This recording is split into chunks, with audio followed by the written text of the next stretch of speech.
It is a Friday night, and we are excited. The weekend is almost here. Angela's in a great mood tonight because she's about ready to go on vacation. We'll find out a little bit more from her about what this weekend is going to be like. You're in a good mood, aren't you? I forgot my clicker. Roscoe, will you get my clicker? Oh, I forgot my clicker. Can't live without the clicker. I'm off to a good start. Woo! How much are you thinking about vacation next week? I guess a lot, considering I walked 20 steps and I couldn't even remember my clicker. I'm not going to ask you where you're help. going, but you're excited about getting some time away. Getting some time away. We're going to spend it with Grace. Good for you. Countdown's on to college. That's right. Countdown to empty nester. Yes. You don't want to see me cry on a Friday night. I don't want you to do that. Thank you, Roscoe. What a Friday night it's been, though. I mean, I hope you've been able to get outside and enjoy the weather because really, I mean, it's been really nice out there. And if you're following social media, 3/5 of our awesome weather team at Conner Prairie. Everybody's out there doing Everyone's doing some fun things. Yacht rock, right? Yeah. Tonight? Yeah. So I saw the picture.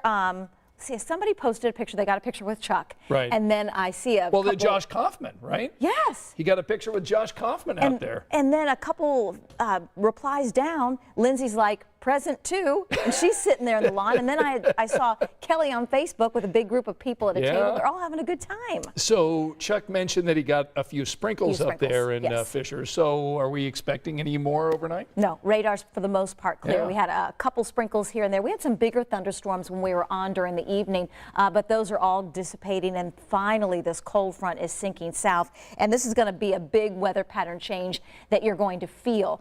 Temperatures tomorrow morning, 60 to 65, depending on where you are. Better chance that you're closer to 60 the farther north you go. Better chance you're closer to 65 the farther south you are. And then we're all mid-70s by noon and forecasting 80 degrees tomorrow afternoon. And look at this muggy meter. Wow. We had dew point temperatures, and we talk a lot about the dew points in the summertime.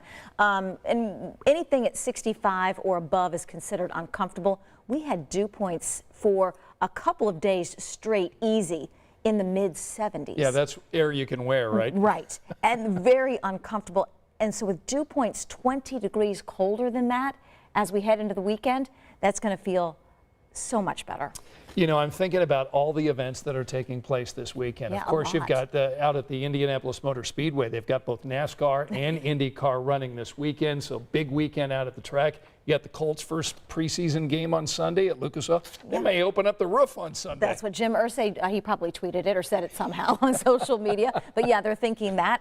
The Indians started a 3-game home stretch that started today, and they've got a fun one tomorrow night. So yeah, all sorts of fun things going on. Yeah, they got another Conner Prairie Symphony on the Prairie tomorrow night with Frankie Marino. Yeah, and I think it's Dave too. Is Dave Matthews? Day 2 of Dave Matthews, I think it's tomorrow night. My gosh, there's all sorts of good things. So make some plans, and we'll get back with Angela, find out a little bit more about the weekend forecast coming up in a moment. But we do want to turn our attention to a very serious topic on this Friday night, and that's our big story coverage that's coming up tonight on 13 News at 11. Where were you 10 years ago tonight? You remember the State Fair stage collapse? That was 10 years ago. And tonight, our Emily Longnecker is going to be covering that story tonight. She's been meeting with survivors tonight. They've really been leaning on each other over the last 10 years. And so later tonight on the news, you'll be seeing Emily's report. But right now, we want to take a look at what Dustin Grove found today as we remember 10 years ago, the State Fair stage collapse. Here's the main stage. My daughter and I were right in the front. It was the single moment that changed so many lives forever. And 10 years later, Rob Kleinsteiver My daughter's like, what do I do? What do I do? And I still remembers every single detail. and looking on my shoulder, and the stage is coming down at us. It's like this slow motion thing, and he's coming and coming and coming. He and his 12-year-old daughter Leah, right there in the second row, waiting for the band to take the State Fair main stage. When the stage rigging came crashing down. Basically, I was probably the last person to clear it without injury. It landed 2 feet behind me. The 2 feet that saved their lives. In the seconds that followed, Kleinsteiver scrambled to get his bearings, told his daughter to get to safety, and then got straight to work. With my medical training, I guess I was in a good place to really start helping. Hey, we got a doctor! Watch out! For 90 minutes, Kleinsteiver, a critical care doctor, worked with others, an off-duty state trooper, a nurse, and everyone else who jumped into action to lend a hand. I get out there, I'm looking at this woman, it starts pouring rain. So I look at the sky, it's like, are you kidding me? Like, what else, you know? And right then, when I said, are you kidding me? Here come 2 paramedics with a gurney, with the equipment we need. You know, all right, got it. 4 people died that night, along with 3 others in the days that followed. But 68 were injured and survived. Among them,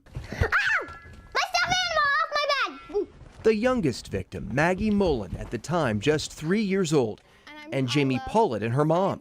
I broke both my legs. I had a torn Achilles and a skull fracture as well. Years later, the wounds have healed, and the bond between all of these one-time strangers has gotten stronger.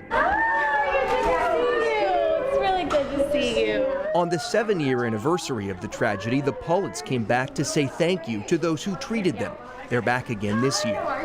Dr. Kleinsteiver says it's important to come back, and for all Hoosiers to look back. Reflect on what happened, to honor and remember, you know, those that died and those who were injured. And to reflect on the good that happened that night. All the people that came in to help without thinking that they were putting themselves in danger. I mean, that rigging was unstable. I mean, is that human nature to just jump in and help? I think so. And he believes there's another lesson to be learned for all of us. You never know, right? You know, there's people who went to this concert and never went home. I've tried to keep that in mind and make the most of every day and be thankful for every day we got. Yeah, there were so many heroes that night. I can remember where I was 10 years ago. I was at an Indiana Fever game. There was obviously, bad weather that evening, and we kept hearing these reports about thunderstorms in the area. And then we got word about the State Fair stage collapse taking place. Came to the TV station, then went out to the Indiana State Fair. Stayed there overnight with a lot of colleagues and reported the next day. We're at the hospital, so it was a real station effort covering that big event. And I'm just so thankful that Dustin was able to talk to some of those survivors and also to that doctor that was there that evening. And again, Emily will be joining us tonight on the news at 11 o'clock, and we'll look back at what happened this evening, how those survivors marked this 10-year anniversary of the State Fair stage collapse. One of the other stories I wanted to share with you tonight here on 10 o'clock in our conversation this evening was this wonderful story that took place in Monroe County. You may remember back in March there was a reserve deputy who was killed in the line of duty. His daughter started kindergarten today, and our Jenny Runovich was there to see how this fallen deputy's colleagues showed up for this little girl. When police lined the street in Owen County Thursday, it wasn't for a crime, but an act of compassion for a daughter without her dad. Everyone that was there was determined to make sure that Lily knew that she wasn't alone, even though her dad wasn't there. 5349 is 1042. He has gone home for the final time. Lily's dad, Monroe County Reserve Deputy James Driver, died in the line of duty in March after a crash on State Road 45. While responding to an accident, a truck collided with his cruiser. Deputy Driver, a native of England, was looking forward to becoming a U.S. citizen, becoming a full-time deputy, and watching Lily start kindergarten this year. That was his pride and joy. He was always talking about Lily all the time. He was looking forward to walking her to school, holding her hand and getting her on the bus. And he had talked about that many times. So when that day happened, Driver's public safety colleagues came to the rescue. They were there to be James, if you will, and everyone felt like that was critical to do. Lining the street for a special send-off to school, presenting Lily with a teddy bear made from her dad's uniform, a pint-sized protector on this child's big day. My kids grew up without their mother, and I had to take them to their first day without their mother. And it's just very emotional. They still feel like there's something missing. And that's the part that I hope we were able to fill here, is that she wasn't alone. From Lily's smile, it sure looks like mission accomplished.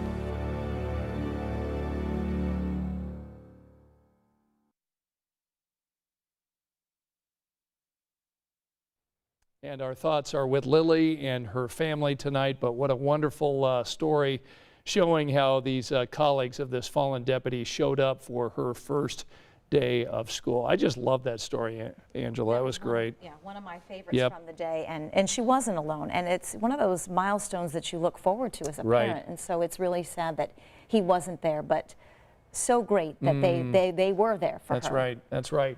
All right, so we got a weekend. I know you've got plans. We're excited about the temperatures because, look, it's been a warm, muggy, and often stormy week, and looks like this weekend's going to be really nice. Weekend is going to be great. Make the outdoor plans. We're going to be mid-70s by midday tomorrow and only close to 80 degrees for highs both tomorrow and Sunday. And it's one of those changes that you can feel. It's been so sticky the last several days that out the door you're really going to feel the change the next couple of days. Okay, so at 11 o'clock, it'll be the last time you see Angela for a week because she's going on vacation. That's right. She is in vacation mode, but we're going to be with you tonight on 13 News at 11. And be sure to join us every weeknight here on the WTHR app, WTHR.com, and WTHR's YouTube channel as we talk with you every weeknight at 10 o'clock. If we don't see you at 11, hope you have a great weekend. Good night.